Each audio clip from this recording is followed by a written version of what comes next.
எல்லா மெக்கானிக் நண்பர்களுக்கும் ஒரு அன்பான வேண்டுகோள் என்னென்னா, ஒரு காரை வந்து உங்ககிட்ட கொடுக்குறாங்க அப்படின்னாக்க, ஃபஸ்ட்டு வந்து அவங்க என்ன சொல்கிறாங்க, என்ன ப்ராப்ளம் சொல்கிறாங்கங்கிறத முதல்ல நோட் பண்ணிக்கிங்க.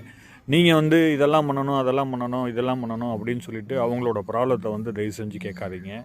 ரெண்டாவது வந்து அவங்க சொல்கிற ப்ராப்ளத்தை எங்கேருந்து எப்படி வருதுங்கிறத முதல்ல வந்து அனலைஸ் பண்ணுங்கள்.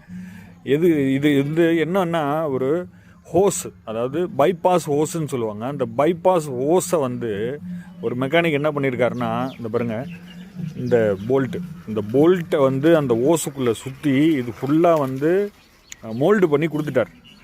ஆக்சுவலாக வந்து இந்த வண்டி வந்து இந்த சஃபாரி வெஹிக்கிள் கஸ்டமர் வந்து நம்மக்கிட்ட வண்டியை வந்து காட்டுறதுக்காக வந்தார். இந்த ப்ராப்ளம் இருக்குது, இதுக்கு எத்தனை நாள் எடுத்துப்பீங்க அப்படின்னு கேட்குறதுக்காக வந்தார். நம்ம ஒர்க் ஷாப் உள்ள விட்டு வண்டி ஆஃப் பண்ணுறாரு, இது பிச்சுக்கிட்டு போய் விழுவுது. ஃபேமிலியோடு வந்திருக்காங்க ஒரு 6 பேர்.